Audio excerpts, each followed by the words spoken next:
Welcome to Paddling Adventures Radio. I'm Sean Rowley, and with me is Derek Spesh. Hello. How's it going, Derek? Fantastic, man. Just tickety-boo. Just tickety-boo. Tickety-boo. Hey, do Hot you remember... diggity dog. Do you remember... No.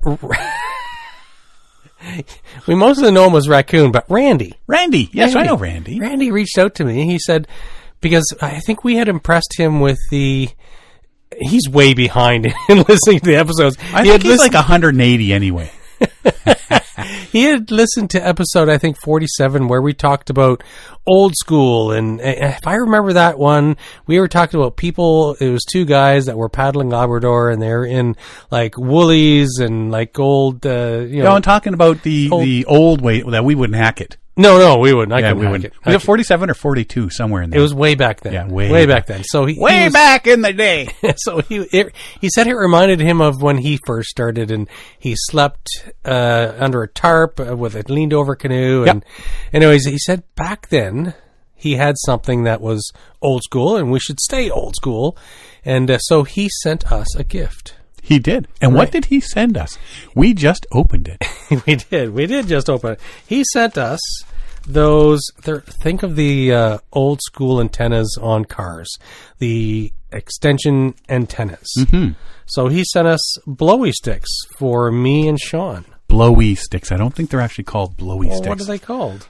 Fire sticks. Fire blowing sticks. Blowy. I call them blowy fire sticks. Blowy sticks. Blowy sticks. They're like an antenna for a car. Yeah. And so instead of putting your face right down into the fire and burning your beard off, you can stay a couple of feet backwards, blow through this tube as it's extended, and right down to the bottom, and you can place it right at the bottom of the fire where you need the air. And activate it, get airflow, Venturi effect, plus what you're blowing. So he said he used to carry bamboo sticks, and he said you could use them as a blowy stick to get the fire going, or relight charcoal or whatever, or you could use it as a straw to drink your drink. Or all three. Bamboo. Multiple uses. Yes. So that's cool. That was very, very... Thank you very much, sir. This will get used. Very generous of Raccoon. Thank you very much. Very cool. Raccoon is a lover of, I think it's Sec Lake in Algonquin Park, and big trout, white trout. Yeah, I think Big Trout was one of his first lakes. Yeah, he loves going up there and fishing. Fishing. We've never actually gone up there with him. No, I've been with his brother. Yep, Ken. Yep. Bonos. Yep. So, it's very cool. Thank you very much. Thank you very, very, very much. Yeah, we take all kinds of gifts and everything you want to send us. And money. We take money. Big bills, preferably. Yeah. So, speaking of big bills, I ordered some stuff off of Amazon. Okay. And I got half my order. Just one little piece was coming. And if you don't pay for shipping, if you get over so much, you're entitled to free shipping. Oh. Right? So if I order something Friday, if you pay for shipping, you can get it on Saturday. Otherwise, you're not getting it till Tuesday. Tuesday works for me. Yeah. So I placed my order. All of a sudden, I'm getting all my stuff on Sunday. That's why you never pay for shipping, because it always comes early. I pay for Prime, so... Yeah, I don't. I just get the free shipping. I don't care. 2 extra days is not going to kill me. Prime gives me all the movies and shows. Oh, Ariana pays for Prime, so we watch that. We have her password. Yeah. So then I get an email. The last item has been delayed. So they are going to refund me all my shipping charges. But you didn't pay. So are they going to give that to me in large bills? Like $0.00? I think, wait a minute, something happened here. So it arrived on Tuesday. Oh. Like it originally said it was going to arrive. So I don't know what's going on over at Amazon Canada here, but something just not adding up. Anyway, whatever. I got all my stuff. I did something similar to my car insurance company. You ordered a car and... Well, you don't get paper bills anymore, right? So it came by email. So I forgot it. So I didn't pay it. So they said, we're going to cancel your insurance if you don't pay up. So I paid up, but I paid up wrong. So I was like, I don't know, $5 or $10 short. So, and I was cranky by that time too. So then they said, you're short by whatever amount. So then I was angry again, and I overpaid by like $5, and they had to send me a check in the mail. It's like, screw you. Yeah, that's like getting things in the mail there. Oh yes, we owe you so much money. Like if you buy so much stuff at the end of the year, you get a check. Yeah. 80 cents. Thank you. Why bother at that point? If it's under $5, please don't keep it. Right? But anyway. So yeah, I'm waiting for my big wad of zero cash bills. Do they make a $0 bill? They'll send you a check for $0 and 0 cents. That'd be awesome. I would frame that and put it on my wall. I think I'll overpay my insurance company by 1 cent next year. Oh yeah. Oh, our lives are hell some days. Free gifts, free money. That's really adds to nothing. I remember I overpaid an electric bill once. I was supposed to pay $100. I paid $1,000 by accident. I didn't notice it until it was way too late. And try to get that money back. No, I didn't even bother. I just didn't. I didn't have to pay electric bill for over a year. Right? It's like, that oops. Works. Well, that works. Well, and I kept getting checks that they owed me money. Paid in advance. Here's your bill. We owe you $800. Here's your bill. We owe you $700. So, anyways, I think I like when that happens, sort of. Oops. Except that you needed that extra $900 at the time. Yeah. What's new? You've been doing anything? I have not been doing anything. Really? I'm supposed to go, and I'm not. I was supposed to go on a canoe trip next week, but I canceled. Why? It's just a bad time of year. We're so busy at work. There's no bugs. Yeah, I know. It was going to be a camping, hunting, fishing trip. So, way up north by Sudbury. They're leaving Sunday. I'm not. And what exactly are you hunting? Like potato chips that are in the Pringles can? Grouse season starts. So, I'm hunting a charcuterie board. Yeah, these are the boys from work. So it's fishing and grouse hunting. Ah. So we've tripped around the woods shooting grouse. Then, like last year, we made a big grouse stew with potatoes and onions and carrots, and so good. And you're missing out this year. Yeah, I'm missing out, unfortunately. No canoeing for you. No. That's your choice. Yeah. That's it? That's all that's going on? Yeah, there's not much going on. It's just I'm just busy at work, unfortunately. Yeah. No, that's same here. Just trying to get stuff done around here that we let slide for 3 weeks because we decided to go gallivanting the other side of the world. Yeah. So just catching up on all that stuff. I didn't get what you're jet missing lag. out is you're missing out on kids back to school. No, we've been printing all of that for ages. Yeah, my kids are back to school. Anyway, sorry.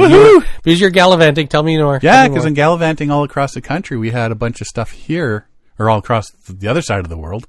We had a bunch of stuff here that didn't get done, so this past week's been doing all that and whatnot. When I got back, I did not suffer from jet lag, and that seems to be the number one question. So how's the jet lag doing? Doesn't exist. I got back early Sunday morning. Yep. We went to bed and got up and did stuff Sunday, went to bed, and Monday morning, even though it was a holiday, Monday morning, 5 a.m., I'm wide awake because that's when my alarm's supposed to go off on a Friday. And there's been no problems. I would think that jet lag wouldn't. Well, you were gone 3 weeks, but I wouldn't think jet lag would affect you returning home. Yeah, because you have a level of normalcy that you're dropping back into. I would think it would be affecting you on the other end because suddenly you're like, it's 3 a.m. Why am I fully awake? Well, that's the thing is you're having like when it's 3 p.m. here. Yeah, you should be sound asleep. Yeah. Right? And your body's trying to stay awake, but I'm having no problem staying awake. And then all of a sudden this morning, like well over a week later, I'm just like, my alarm went off and I did not hear it. And then this morning at work, I'm just like, but I'm thinking it's just because I've been having so many late nights and early mornings. Yeah, just too busy. And then, because then by the afternoon, I'm just like, okay, I'm perked up a bit here and fine. So we'll see what happens, whether jet lag. I get jet lag like 2 weeks after it's a slow hit. I get it. Yeah, I'm a late bloomer. Yeah. A late lagger. Do you remember we talked about that guy down in Wisconsin? Oh, yes. Who faked his death, the kayaker? Yeah. And ran away to Europe. And I remember when it first broke in the news, it was like, missing kayaker. And I remember seeing it in the news about they're searching. And then little trickles of information started rolling out. It's like, wait a second. Right? Right? So he faked his own death so that he could head to Europe in an attempt to start a new life. Yeah. He came back after everything was found out and whatnot, and everybody wondering what was going to happen. He has been sentenced to serve 89 days in prison. And the same length of time that authorities spent searching for him. Ryan Borgward, 45, vanished on a fishing trip August 2024, leaving behind his phone, ID, and an overturned boat. Officials searched for his body, but later discovered he had fled to Canada, then to Georgia of the former Soviet Union. Officials say he went to Georgia to meet a woman from Uzbekistan who he had met online. Those Tinder things never work out, people. How do you meet people from Uzbekistan? How do you meet a Nigerian priest or a prince with billions of dollars to send your way? True. Judge's 89-day sentence for obstruction is twice as long as the term requested by prosecutors. We want to give him 45 days. Nope, I'm giving him 89.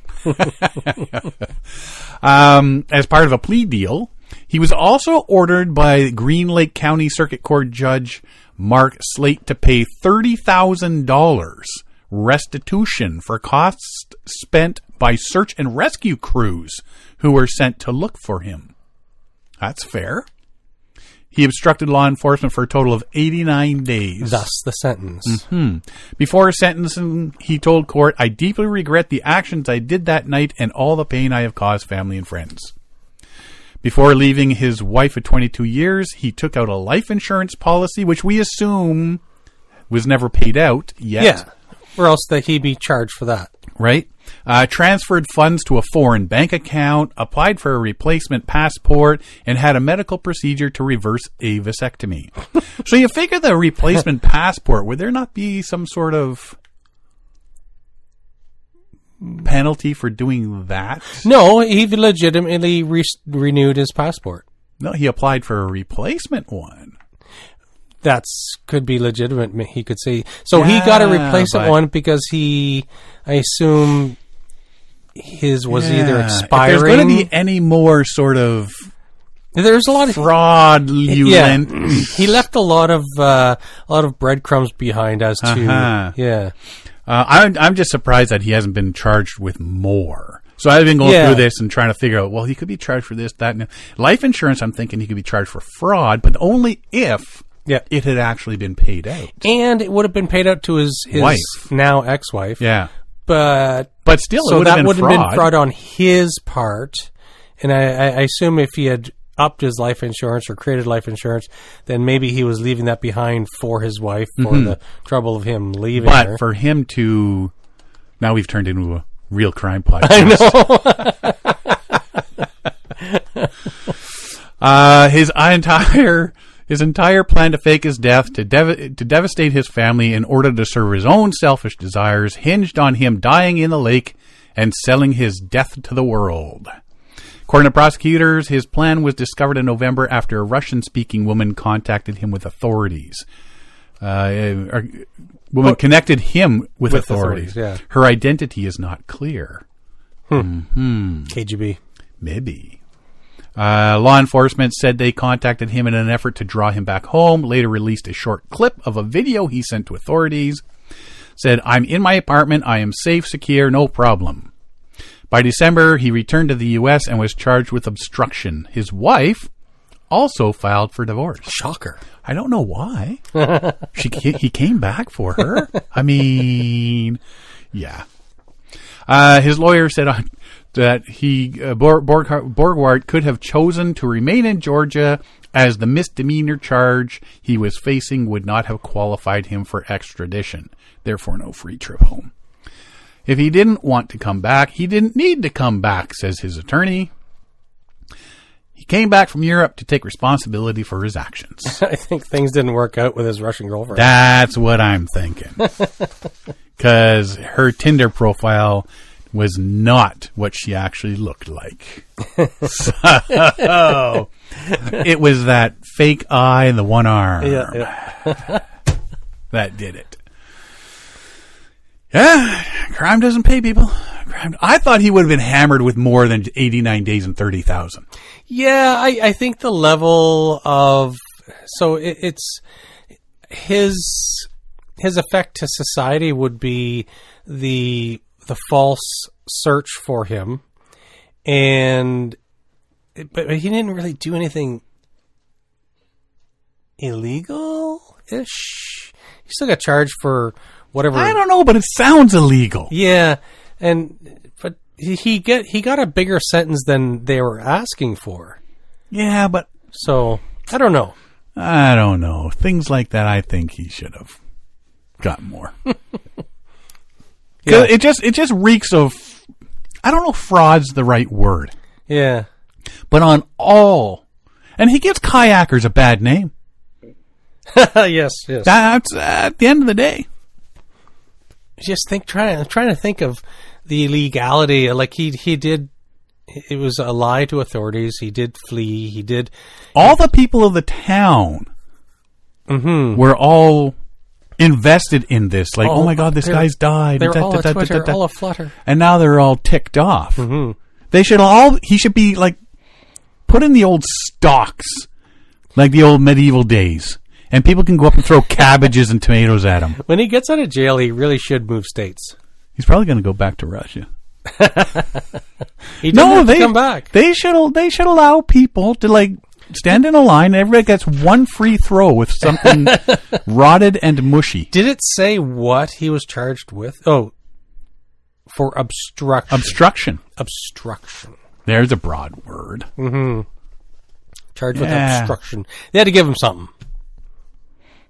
Yeah, they gave him 89 days. Yeah.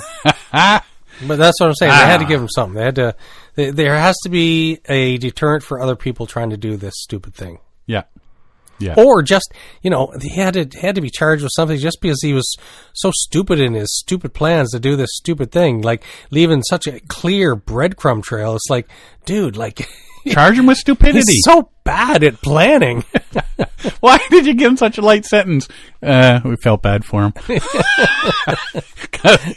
We all in the opinion he could have done better. He could have. He really could have. He could have planned this much better.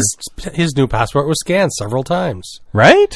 He's like, dude, like he should have just gone on a freighter and take the long road to the long haul to Europe and something, right? Yeah. But he didn't say his passport was scanned at the border.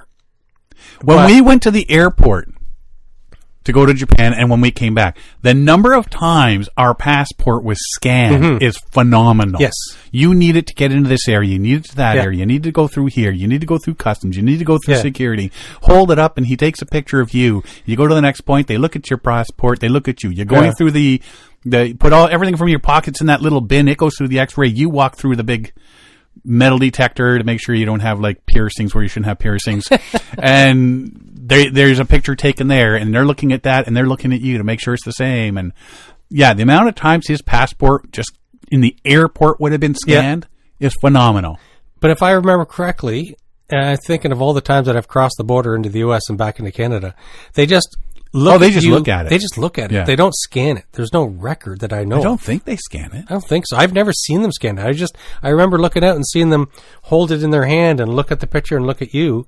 And okay, go ahead. And they're thinking, God, you're ugly. Exactly. How did your wife marry you? Did she lose a bet? He just made so many mistakes. Right? So, anyway, So we'll find out else.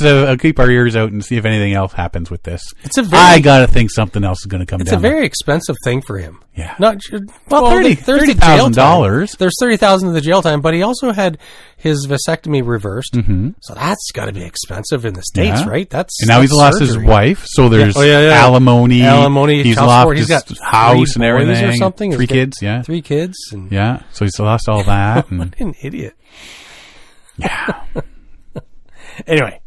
Anywho, did you know there's more than 2,000 campsites in the Boundary Waters Canoe Area Wilderness? Is there not an exact number? There are more than. So 2001? 2003, 2000 and a half, because one got burned. Of those campsites you can paddle to, one man has been to them all. Mark Zimmer. Is there some that you can't paddle to? Yeah. You can just right at the side of the road or something. Campground. Go to the end of the road. You don't have to paddle to them. You know what I mean? Yeah, hike to them. No paddling involved. Mark Zimmer. Yeah, more commonly referred to as the Barefoot Paddler. Recently completed a goal to visit and digitally mark with GPS coordinates every campsite across the Boundary Waters Wilderness. Did you see the video when he talked about it? Uh-huh. Did you see his GPS? Uh-huh. There was dots everywhere on the screen. Non-stop. Yeah, it's just a giant dot. Yeah. Zimmer completed the mission Monday, August 11th. The final campsite he marked was on Topper Lake near Gunflint Trail. He is in the middle of his 13th year exploring the Boundary Waters. He typically spends late April or early May through October in the Boundary Waters, catching walleye, lake trout, and pike. Forages for wild edibles, including mushrooms, roots, and various fruits and vegetables that grow in the woods there. Fruits, I guess, would be like crab apples and berries and stuff. He paddles a solo canoe, sleeps in a hammock, and prefers to spend his time in the Boundary Waters without shoes. Hence the Barefoot Paddler. He previously created a downloadable digital map of every portage in the Boundary Waters, having literally walked them all. Well, find out more about Zimmer's portage map and learn more about Zimmer on his website, thebarefootpaddler.com. By next spring, he hopes to have the digital mapping of every Boundary Waters campsite available. In addition to the exact location of the campsites, people will also get a brief description of each site, which is perfect. Yeah. These are personal observations and up-to-date descriptions that Zimmer makes while walking about and visiting each site. How cool is that? I would like that map. Right? 13th year exploring. 13 years. Mm-hmm. Every summer. Like he's either independently wealthy, retired, I don't know. Or just taking trips all the time. Yeah. Right? Well, every weekend. He's got to be over there somewhere, right? Yeah. So the whole summer doing stuff like that. But yeah, you could do that. I mean, I'm totally drawing a blank on his name, but the 100 Lakes. The 100 Lakes in Algonquin Park guy. I can't remember his name, but he did a whole bunch of lakes in Algonquin. So it's easy enough to do, right? If you just mark out your plans and everything like that, and then, get in your canoe. This weekend we're hitting these lakes. This weekend we're hitting these sites. This weekend. And it doesn't say he camped at every single one. He's visited every single one. So just like when we go to a lake. There's some wiggle room there. Yeah? He had to have camped at them. They're camped at some. All those camps that you paddled, one man has been to them all. Yeah. Doesn't mean he's camped to 2,000 sites. It meant that he camped at all. No, he's just been. So when we go to a lake, okay, you're 7 lakes in from where you've parked your car. Yeah. And there's 6 sites on that lake. That looks like a good site over there. Let's go. So you go, you get up into the site, you look around. It's crap. You get back in your boat, you go to the next site. You get up. Do you think that's what he did? Yes. 100%. No, I don't think he's camped at 2,000 campsites it's in 13 years. Lying. No, it's not. It says he visited 2,000. I don't think he's camped at them all. I think he's just visited them all, and then he gives a little description. Hey, this site here, it's got a nice bench around the campfire. Mm-hmm. There's a place for 2 tents. The takeout is all rocks. The takeout's a beach. There's places to hang your food if you're of the hanging persuasion. He did say he spent all summer doing this. Right? So he could just hit all the campsites on a lake and do a little description of each one. And then move on to the next lake. That's his daily thing. So if you're, let's say 4 months, it's 120 days. It's 120 per year. You're starting to mathematize. 120 campsites a year if you stayed at every one. Did it for 13 years. So, yeah, if you did 4+ months a year, and you could stay at every campsite. If you're doing 4 months of camping. That's what it says. He says he goes from April to October or something, didn't it? Yeah, but I don't think it's straight. I think he still has a job. He spends late April to early May through October in the Boundary Waters. All summer. You think he's in there for the full 4 months? That's what he says. All right. Yeah, I still don't think he's camped at every one. I think he just visits some of them. Because if you come across a site that's complete garbage, are you going to stay there? So, or are you just going to give it a description and move on down the lake? So people who do peak bagging, it's like, I visited the trailhead. I did 14 mountains this year, but didn't climb the top. Right? All the 14ers. I hit the trailhead. Yeah. Didn't go to the peak. That doesn't count then. It's also not really comparable. Yeah. It's not like people are sleeping on top of the peak. Anyway. They could if they wanted. Slackers. They could. Anyway, so that's a pretty cool regardless.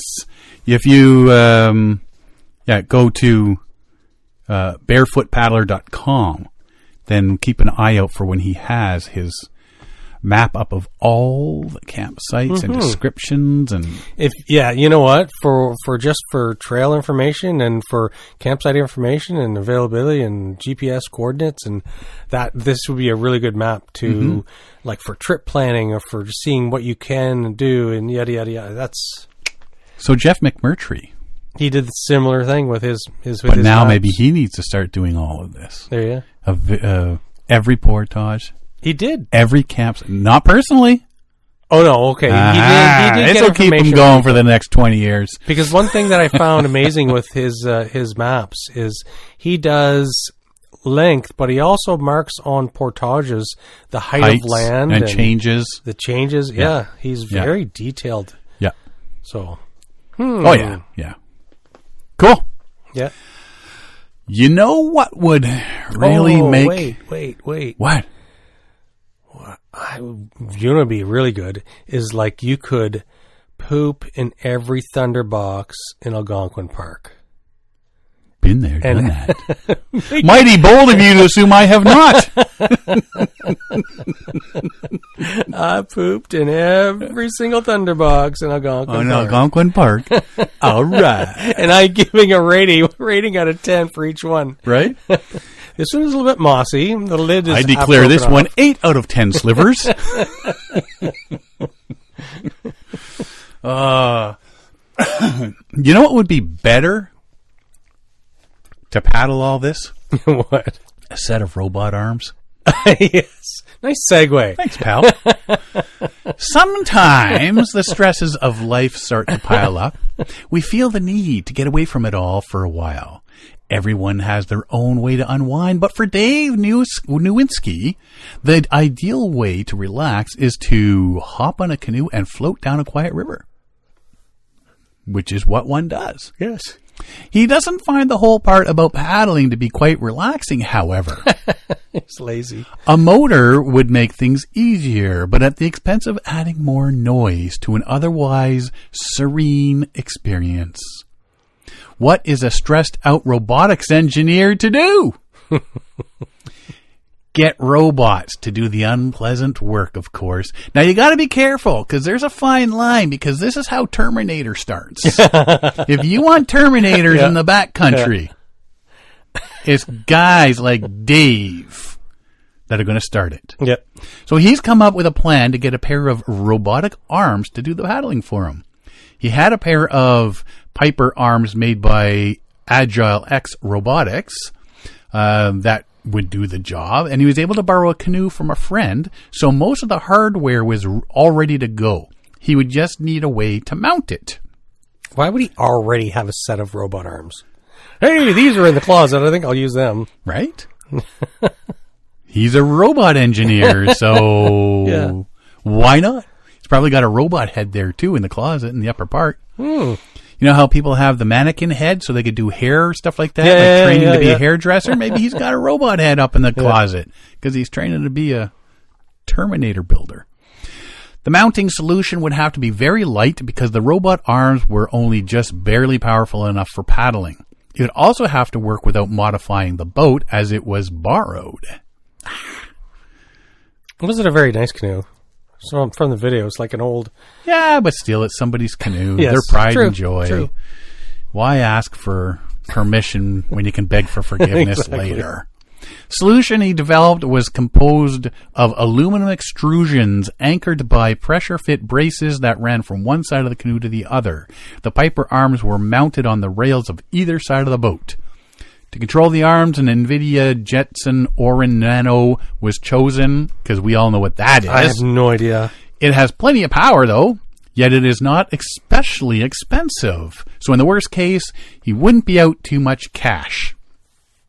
The Jetson runs on ROS-based control algorithm.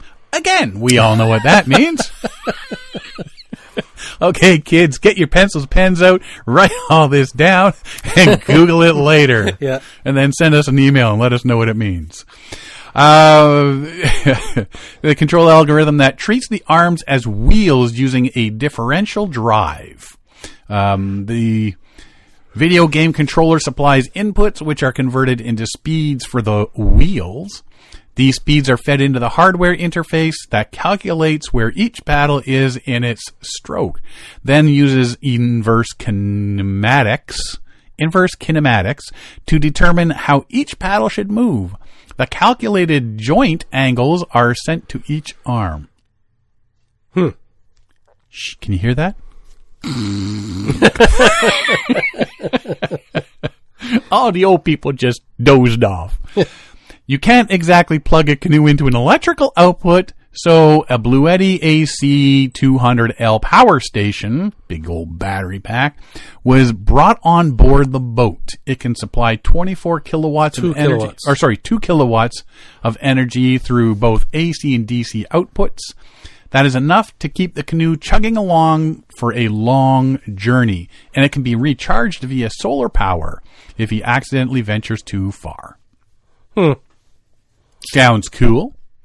So he built it all. He installed it all. He tested it in the garage to make sure it all worked like it was supposed to. And then he went to the river. Boat was tested out in a local river, and it appeared to work quite well. It was not especially fast, but that was expected because the chosen robot arms were a bit underpowered for the task. Doesn't really matter, however, because this isn't a speedboat. This is all about relaxation. This is more complex and expensive build than many that we see, so you might not be able to reproduce it yourself. Fortunately, you can live vicariously through Dave by watching his video on Dave's Armory on YouTube. Armory spelt the British way with a U. Yes. So go to Dave's Armory on YouTube, and you can see this canoe he's built with the two. And some of the comments are a bit. I know people are really picking them apart. Like you should do this with the angle. He took it out for a test drive to make sure it worked. Yeah, and people are before criticizing his robot's paddling technique. Yeah. Your robot could do better. It's like, and see this way, up, buddy. Let's just criticize the robot before all of a sudden the robot is using those paddle blades to kill people, to slice off heads, right? Let's just poke the bear. We'll get the robots out there and just poke until all of a sudden everybody's not happy, except the robots because they run the planet. Yeah. Thanks, Dave. Dave's not here because the robots got him. Dave's not here, man. That'd be cool though. I mean, we saw it and it looks pretty. It looks pretty neat. Yeah, it was neat. I mean, like if that's your hobby, All the parts, doing the robot, and you got the parts anyway, then do something like that, right? And get out there and do. If anything else, people look at it and think that's pretty cool. Yeah. You're getting a kick out of it. Absolutely. Right? Yeah, you're not water skiing behind it, but that's not what it's meant for. But you can get a nice slow troll out of it, though. Yes. Right? Very cool. I thought it was neat. Well, that's what somebody else said, is like, now you got to get those arms to learn how to cast. Yes. Right? Yeah. And when he catches a fish, the one arm starts turning and reels the fish in. And then all of a sudden he's got to do is scoop it out. Yeah. Right? Dave's the man. Yeah. Yeah. We read and see and hear all about these paddling adventures. Yes. And we all wish we could do them. But who has 4 to 8 months to spend doing them? Because some of us have jobs and have to pay bills because the family wants to eat and they want clothes on their back and they want a roof over their heads. You got one of those families too, I know. Yeah. The money and the logistics to do that long trip. So a few years ago, the spring paddle shows and that, I did a presentation entitled, "Is It Time We Redefine Adventure?" And this story is a good example of what I was talking about. Because, everybody wants to do these grand adventures, but not everybody can. Because, like I say, you got your career, you got your job, you got your family, you got responsibilities. Members of a Guelph, Ontario family are back home after an 1,800-kilometer canoe trip of a lifetime. They spent 9 years completing the journey, which started on the Speed River near where they live and took them all the way to the Atlantic Ocean. So you can even think they're really slow paddlers because it took them 9 years. Husband and wife, Jeremy Shute and Leslie Horvath, their 2 sons, his brother, several other loved ones were part of the adventures. Sometimes it involved 10 people at a time. It's just magic out on the water, Jeremy said. It's a whole different thing when you pull into a city by the river. You see everything from the water. It's like a whole different place. The family paddled through lakes, down rivers and canals, taking in the front seat view of some of Canada's most beautiful waterways. Jeremy said the family did some organizing and juggling to get the time needed for the trip. Some of them took the summers off work and others retired or were enjoying the summer holidays from school. The trip started in the Speed River 2017. Each summer, they took on a new leg of the trip. They paddled out as far as they could for about 2 or 3 weeks, stopping to restock on essentials like food and water before heading out. From Guelph, they went to Niagara Falls, Mexico Bay, Quebec City, but their ultimate goal was always to reach the Atlantic Ocean. We discovered all sorts of things. It was real exploration. We didn't know where we were going to end up, Jeremy says. He says there were some scary moments on the water. We had these 2 ships passing us on the right with their big wakes. We were going up and over these wakes. We were way too close to the boat for comfort, and it was an uncomfortable situation. But that did not stop their adventurous spirit. When we went through the Lachine Canal in Montreal, we stopped at the Atwater Market for lunch. This was the first canoe trip where I actually marked fromageries on my GPS. Is that cheese stores? A fromagerie, yes. Before going, we would stop and get fresh bread and fresh cheese where we could. To figure out if they were getting closer to the ocean, they would taste the brackish water to see if it was getting any saltier. Then one day, all of a sudden, I hear a yell from behind my son, and he's like, "Taste the water, salt water." So we're thinking, okay, we're getting to the sea. We saw seal, we saw shrimp, we saw kelp, eider ducks out in the sea, but that's not all. When they finally reached the village of Saint-Michel-du-Bellechasse, just downstream from Quebec City, they were greeted by a family of another sorts at the entrance to the Atlantic Ocean, a pod of beluga whales. How cool is that? I know. Doing something hard, doing something beautiful, something meaningful, all of us together was a tremendous privilege, Horvath says. Schutz's 86-year-old mother, Anne, couldn't come along on the journey, but she's living vicariously through the stories her family brought back. They felt the energy of the river, of the belugas, loved all the people in the villages. It's so heartwarming to think that this world of woe and horrible things happening, that there are these special moments that really capture your heart. So you don't have to take like 8 months off in a year to do a massive... You do chunks here and there. Do little chunks here and there. String it all together. Yeah. And at the end of, well, like they say, what, 13 years or 9 years? At the end of 9 years, you've done this big journey. And, you know, like they say, like there's certain family that joined at different times and such. So it all became a big thing everybody could take part in. That's a cool story. We've talked about this family before. I think we talked about when they first started. Yeah, like 9 years ago. I'm hunting through our episodes to figure out when we talked about it last, but I'm not coming up with a... Oh, it would have been one of the early years. Yeah. We don't have an easy way to search our own episodes. I know. It used to... We used to be able to put stuff in and it would search, and for some reason it doesn't work anymore. Mm-hmm. I don't know. Maybe we need a whole new search engine website. That's what we need. Thingy. Yeah. Yeah, when I'm done my paddling career, I'll look into that. Start at one, start listening. Yeah. And when you get to that episode, let us know. Yeah, it's anyway. So if you got something you want to do, an adventure or an expedition or whatever you want to call it, because, you know, not everybody thinks expedition is a proper word these days, whatever. It is. It's my expedition. It is what you want to call it. Right? Yeah. If you got something like that you want to do, then go out and do it. Just break it into smaller chunks so it's doable. Nothing says you have to do it all in 1 year. No. Or you do it in 9. Yeah, it's not like you have to quit your job and, hey, I can't. If I want to do that, I'm going to have to quit my job and do this all at once. No, just do it like a week here, a week there, do chunks and pieces. What was it? Grant Brower, Peter Romaine, they did...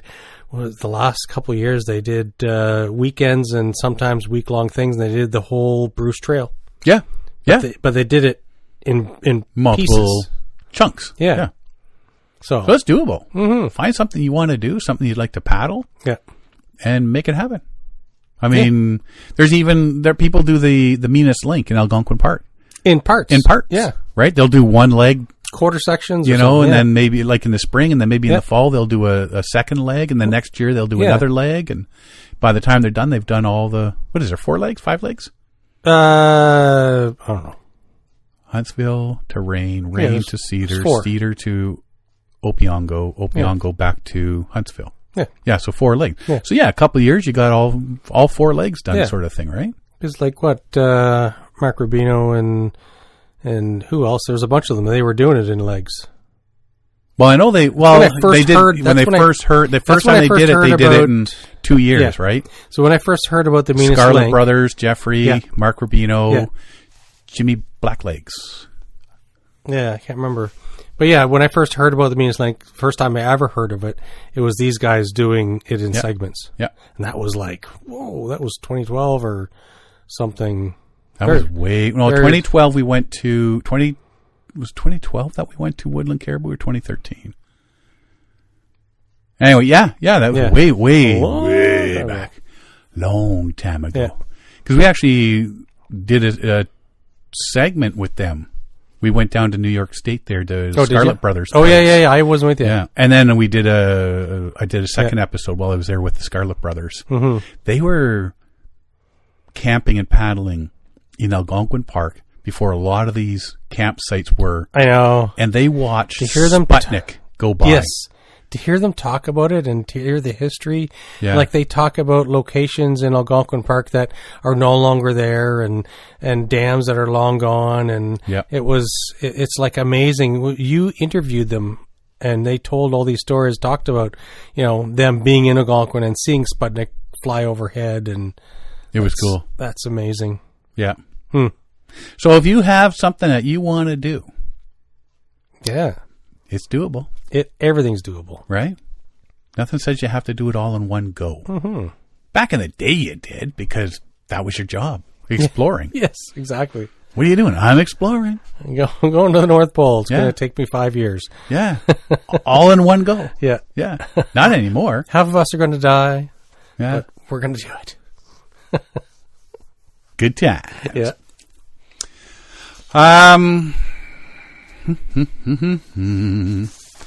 This one, it's one of our listeners, Michael Nichols. He sent us a couple things every so often because he reads a lot of articles, and I know said, "Hey, I thought you guys might," because you talked about something, and this is, sort I like it when people share with us. He said, just another reason to be wearing your PFD because you never know when something might happen. Michael says, it may not be the weather or your skills, but the actions of others that determine your needs, which is true. People say, oh, I'm a good swimmer and, I'm not going to be paddling close, or I'm going to be paddling close to shore, so I don't need my life jacket or that sort of, yeah, but it's not necessarily just you. Yeah, exactly. So if you spent any time paddling the coastal waters, now you've paddled in this area-ish, you know how peaceful and sometimes how unpredictable the ocean can be. For small boaters, especially kayakers, one of the biggest risks doesn't come from the sea itself, but from other vessels that share it. Difference in speed, size, and power between a motorized vessel and a human-powered kayak can turn a calm day into a dangerous one in seconds. This was the case for John Laurie and two friends, Norman Lee and Bill Redpath, paddling in Sansom Narrows, a narrow body of water between Vancouver Island and Salt Spring Island in British Columbia. And of course, you've kayaked out that way. No, I've been out here on board military ships. Did you not paddle out there? Most of my paddling was in near the harbor in Victoria, BC. Oh, I thought you were out there as well. No, I never went on any longer trips. So along like Souk and Esquimalt and Victoria, I never did anything further that would require overnighters. The club that I was in, I didn't have the confidence back then to join some of these bigger trips that these guys are doing. It was very new to me at the time. I see. I thought you had paddled out farther. No, I wish I had. But you hear stories about now. I don't think I have the skills to do something extensive like this. Well, no time like the present. I would love to do it, but I'd have to go with somebody with a little bit more experience than me to like Alan Drummond. Like Alan Drummond, Kingdom Outdoor Products, who does all the sea kayaking stuff. Yes. I don't think he'd want to be responsible for my life, so I don't think he'd take me. Yeah, but if you borrow my kayak and I pay him $20...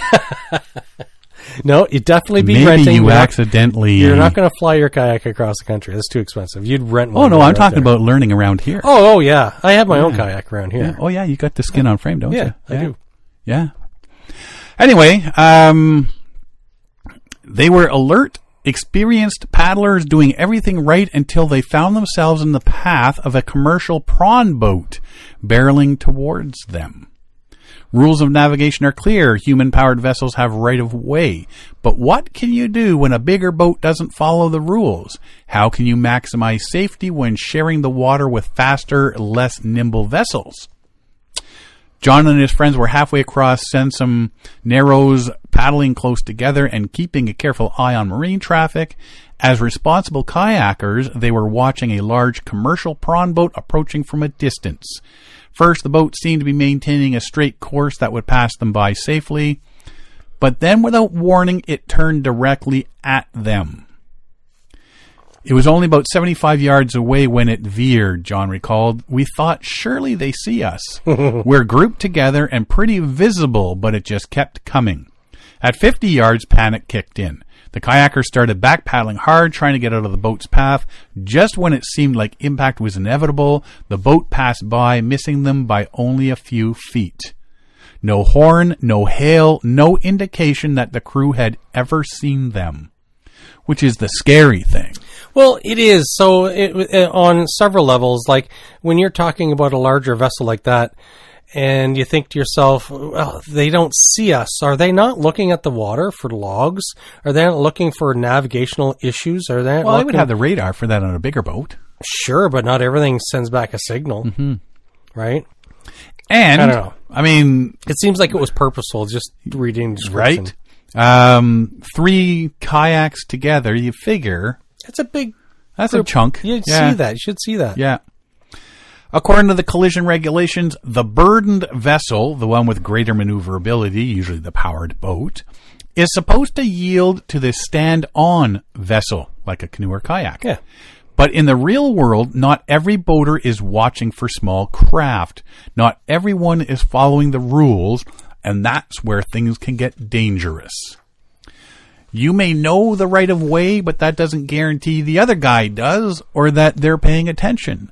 So what can you do? Now, I know when we had to take our boater safety course to get your boater's cards so that you can use a little small fishing boat with a 9 horsepower motor on it. Yeah. There was a lot of questions about sailing and all that sort of stuff, and the lee side of the island and the wind and all. What do I care about all that? So none of that sticks in my brain, right? So but you figure somebody that's using this boat for employment, if it's a prawn boat, they would know. They would know these rules. Yes. And they would know that there's going to be other vessels out there. I think they were messing with the kayakers. Mm-hmm. So what can you do? Number 1, stick together on crossings. When you're crossing a busy channel, don't spread out. A group of kayakers traveling close together is easier to spot and navigate around than one lone paddler 100 feet from the rest. Travel like a pod of orcas. Yeah, stick together. Like, honestly, if you're going to be out there with a group of people, like, don't spread out too far, because, like, powered vessels can come up pretty quick on you. And do you really want them trying to pick a hole between kayakers? Oh, I think I could fit between these 2 guys. Just keep your group together. Don't lag behind. Don't race ahead.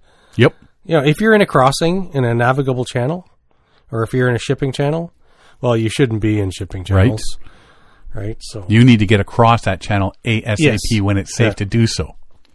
But we've even been out and you see boats coming by and they come zipping fairly close. Yeah. With the waves. Yeah, you leave a wake behind. You leave that wake behind. Hey. And just because you passed us without hitting us, you got that big wake because you're just rock and rolling through here. So, stick together. 2, adjust your path towards the stern. Aim for the stern of their vessel. If a powered boat is heading toward you and doesn't appear to be altering course, you may need to make quick decisions. One counterintuitive but effective move, turn towards their stern, not their bow. This places you behind their direction of travel instead of crossing in front of them. Because if they don't see you, and all of a sudden they say, I got to make up time, as you're thinking, I can beat these guys across, and all of a sudden they add more power, throttle up, then all of a sudden, they're getting you right in the section, right in the middle. 3, raft up for visibility, which these guys had done. If you're in doubt about being seen, raft up. Bring your kayak side by side and hold onto each other's boats. This makes it easier for other boats to see you, especially in low light or glare. Or take all of you out at once. Or take you all out at once. Go big or go home, as they say. Wave your paddle. Don't just assume they've seen you. Yes, Stand your paddle up vertically or wave it side to side. This movement can catch a boater's eye more quickly than a stationary paddle. Brightly colored paddles or boats can make a big difference. Yeah. But they say that too, if you're out in the water and you need help and you see a plane, wave your paddle. Right? Because I know with mine, my paddles are a bit shiny. My wood paddles. So when you wave it, sometimes the sun will catch it and add a little glare, the wet paddle will be reflective. Yeah. So it's like a little flash, right? Yeah. Number 5, keep watch and read the signs. Is the vessel keeping a steady heading? Has the angle relative to you changed? Are you hearing engine noise increase? Constant observation lets you catch early warning signs that something's off. Don't rely on assumptions. Watch for course changes and signs of crew distraction. Maybe they're all out on deck doing something. Maybe there's something on the other side of the boat, and they don't happen to see that they've changed direction. Maybe they're looking at a whale, or who knows what they're doing, right? They might be looking at somebody else, some other stand-up paddleboarder, and they don't see you, and their stand-up paddleboarder is taller, and you're shorter because you're in a kayak or a canoe or whatever. Mm-hmm. Or maybe they just don't like you. Number 6, use your VHF channel 16. Yeah. If you carry a marine VHF radio, and you should. If you're in coastal waters, absolutely. Don't hesitate to use it. Channel 16 is the emergency and hailing channel. If a vessel is bearing down on you and you're unsure they see you, hail them directly. Vessel approaching Sansom Narrows. This is a group of kayakers off your port bow. Holding position. Please confirm you see us. It's not being dramatic. It's being smart. Yeah. Especially if they're coming right at you. Mm-hmm. Chances are. Yeah. And the closer that bow gets to you, they're not seeing. Oh, yeah. You get lower and lower. Yeah. 7, if all else fails, paddle hard to safety. Sometimes you'll do everything right and still need to get out of the way fast. Don't freeze. Dig in and paddle hard at an angle towards their stern. Paddlers move slowly compared to motorboats, so every second counts. John and his friends there made it to safety, but it shook them up. There was this moment where we thought they must see us, and then we realized they don't, he says. By the time we moved, it was nearly too late. Sharing this experience is John's way of helping others avoid the same fate. Sometimes safety isn't just about what you do, it's about anticipating what others might fail to do. Kayaking brings us closer to nature and to each other. It's an activity that rewards patience, awareness, and preparation. But we also share the water with vessels that can't stop on a dime or may not be looking for something as small and quiet as a kayak, canoe, or stand-up paddleboard. Stay alert, stay visible, and never assume you've been seen. That close call on Sansom Narrows could have ended very differently.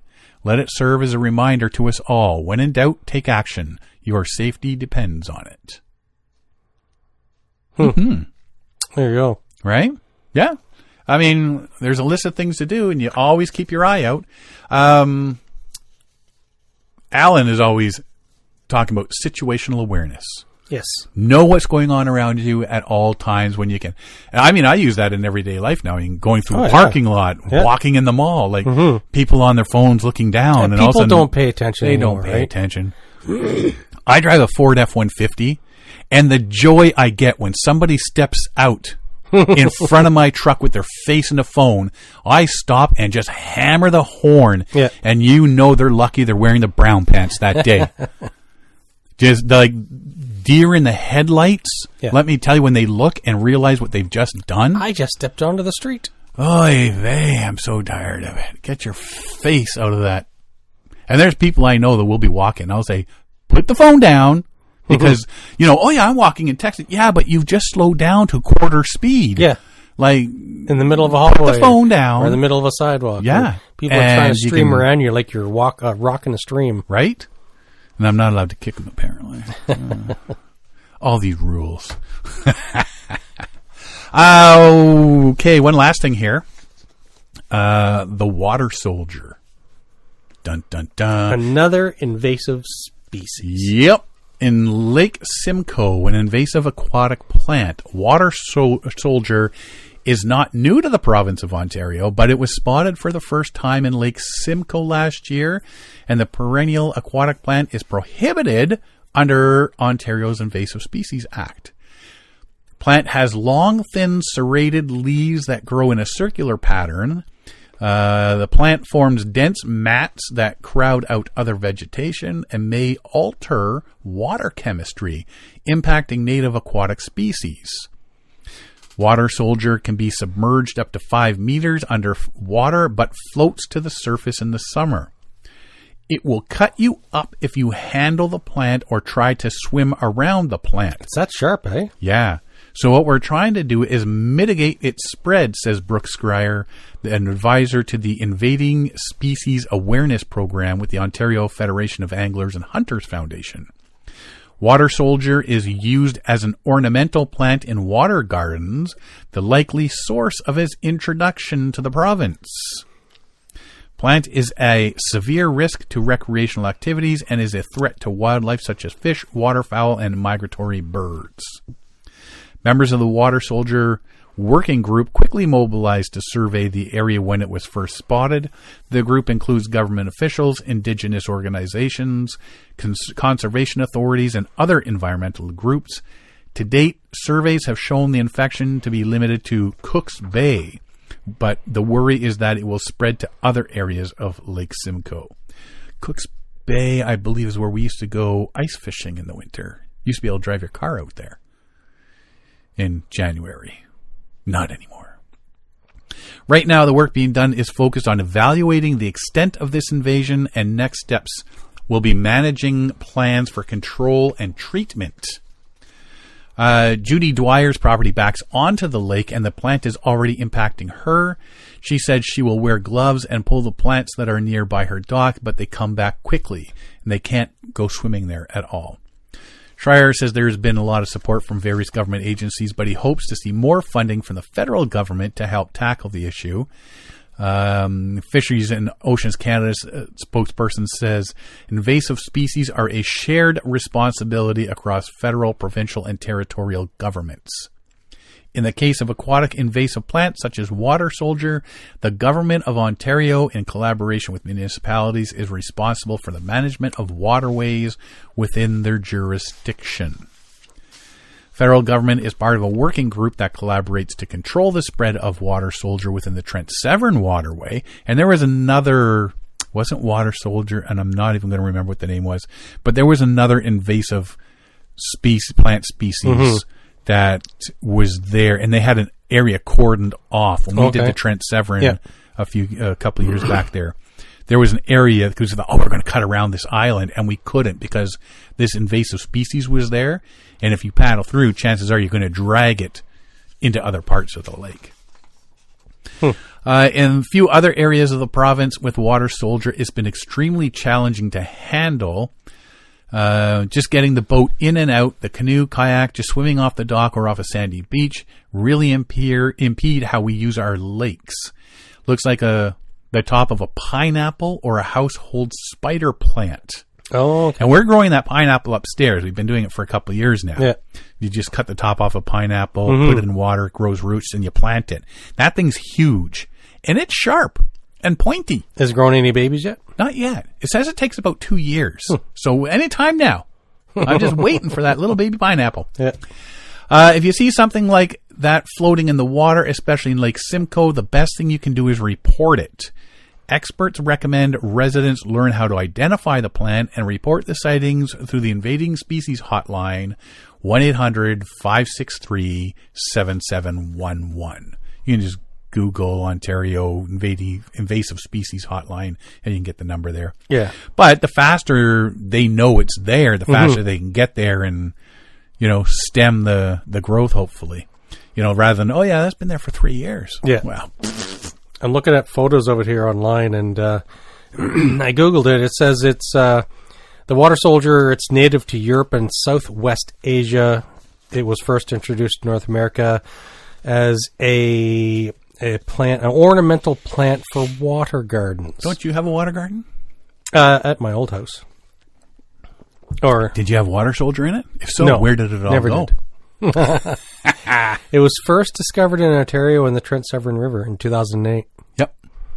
So it's see, that's how fast it. And now it's spread. Well, the Simcoe is attached to the Trent Severn. Yeah. So now just boats and whatever traveling all through it takes. is dragging spores or whatever of it with them. And yeah, that's all it takes. So if you find any Winter Soldier or Water Soldier, I'm thinking of Captain America now. Yes, it looks like it does look like a spider plant, but a much thicker spider plant. Yeah, find any Water Soldier, make sure you call the Invading Species Hotline for Ontario and tell them where you've seen it and tell them to get their butts out and check it out ASAP. Because when it comes to invading species, the earlier, the better. Yeah. I think in the future it's going to be harder and harder because you don't have enough people caring about preventing invasive species, and somebody just, hey, this will look good in my water garden. It's like people aren't thinking ahead of consequences, and oftentimes as well, people, it's like there's a couple caiman, those alligator things, somebody discovered in a park in Toronto. Oh, Grenadier Pond. Yeah, and big goldfish. Yeah, so people are just dumping their animals, and the same thing happened down in the Everglades. People had these boa constrictors that were pets. They got too big for the house. Oh, let's release it into the wild. So and the pythons, it's like, no, it's an invasive species. So people just don't get it. Yep. But I mean, and then people want to complain about Alberta's strict rules on washing boats and stuff like that, right? Yeah. Well, there's a reason. Because you can't replace the Rockies and all those little streams and rivers and lakes, and once it goes through, it goes through.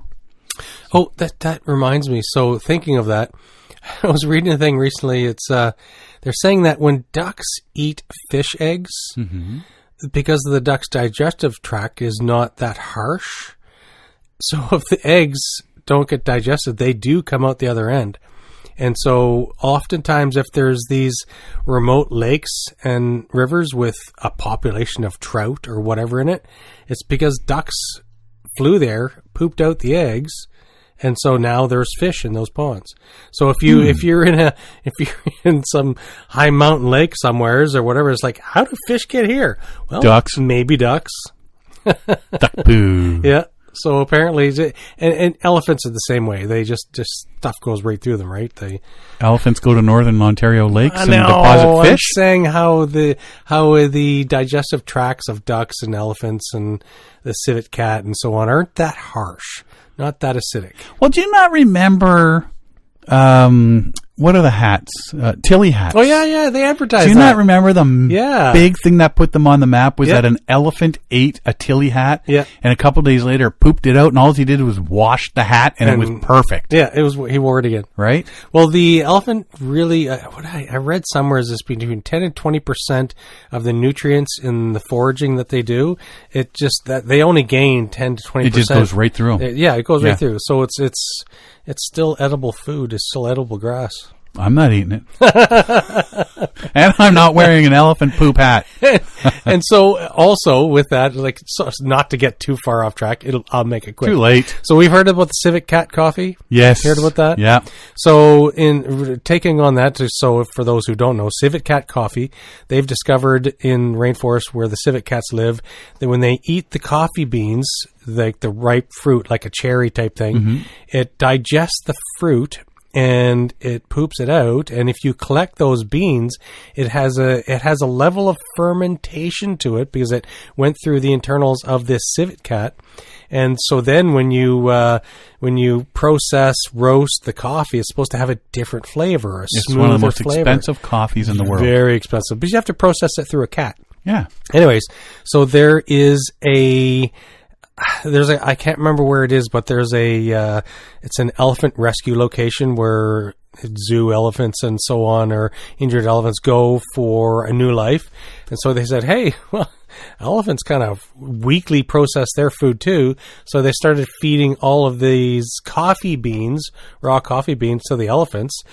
And so the elephant, they're pooping it out and they're processing this elephant coffee, and it's not as expensive as civet cat coffee, but yeah, no thanks. Yeah. So, yeah, Kopi Luwak is the coffee. Which are the elephants or the civet cats? Civet cats. Yeah. Civet cats, a female civet that has given birth can be worth around $700, while a pregnant one can fetch up to $1,050. So my question is there a civet cat farm where all they do is feed the cats and collect the poop? Maybe. Like, you could put the coffee companies out of business by going there and building a giant civet cat farm. Sure. Corner the market on cat poop coffee. And why not? Why don't we have a whole farm for squirrels, and we can milk the little tiny squirrels with the little tiny milking machines and have squirrel milk? Don't they do that already? They do it with almonds. Get the almond milk. Yeah. How do you milk an almond? I don't know. Small hands. But imagine who's gonna for the first time ever, before it's a thing, say, there's coffee beans in that cat poop. We should try making coffee out of it. Give it to Mikey. Mikey'll do it. Mikey likes everything. But seriously, who does that? Who sees cat poop and say, hey, coffee beans? Let's Who sees a cow and goes, whatever comes out of those? Well, that's natural. It's milk. Baby cows Not drink the milk. 200 million years ago it wasn't. or whatever. People know what milk is. Who's the first guy to look at a maple tree and go, I'm going to take whatever comes out of that tree, put it in a bucket. How did the indigenous first discover, like, who was the first one was it accidental? Like, the syrup came out of the tree and I saw a story recently at work. They boiled it because it tasted sweet or something? And then, but how did they know to condense it down and boil it down to 1/40th? How many people died before they realized which berries were good, which mushrooms were good, and which ones were not? Everything is edible at least once. Like, how come those people are never mentioned in the history books? Yeah. Right? Here's Og, the guy that found out don't eat those mushrooms. Well, guaranteed it was some royal food taster of a king or something and said, I want to know if those mushrooms are healthy to eat. Right? Okay, start eating those mushrooms. Oh, he died. Okay, those ones aren't edible, right?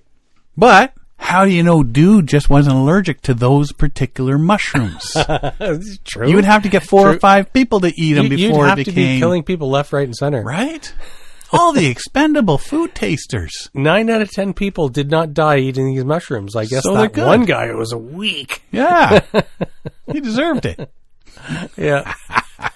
Anywho. Foraging, like the... Foraging. What is it? The barefoot canoeer? Paddler. That's what he does. He forages. Wow. Yeah. You got to know what you're talking about. If you're out there in the woods for 4 months... Even if I knew my mushrooms, I don't know that I would forage and eat them. No, I don't think I would either. Yeah. Same with some of the berries. Because, like, when I for a short time started looking into mushrooms, and then there was a couple that was, this one's that was back in the 70s. But they talk about, this mushroom is very tasty and it's good in whatever. It's got a whatever flavor taste to it. But be aware that it looks very similar to this other mushroom that's very deadly. It's like, wait a sec, it's just me and my eyeballs are going to save my own life? I'm not eating any mushrooms. I'm not eating much. This mushroom is perfectly healthy, but if it has a tiny white spot on the other side... Yes, exactly. Next to a red mark that you may or may not see... Don't eat it. The one with the pink ring around the edge is deadly. If it's got a red ring, it's healthy to eat. It's like, whoa. How do we know the difference between red and pink? What if I'm colorblind? Right? Then you're dead, apparently. It's like rock, paper, scissors. Yeah, I'm not going to forage. Nope. No, I'm going to haul in all my food. I'm good with that. Yeah. All right, you got anything else to add? I don't. I think I've said enough. I have said enough. I have officially said enough. We've scienced everything to death here. Well, if you want to find out more about us, you can find us at paddlingadventuresradio.com. We're on Facebook, Instagram, and YouTube. You can download or stream all our episodes on iTunes, Apple Podcasts, Spotify, Podbean, iHeartRadio, Amazon Music, Player FM, and all your favorite podcast downloading sites. Or you can just go to the episode page at paddlingadventuresradio.com and you can stream or download all our episodes there. If you enjoy the podcast, please share it with your friends, family, and fellow paddlers. I want to thank everybody for listening this week. I'm Sean Rowley. And I'm Derek Specht. We'll see you next time.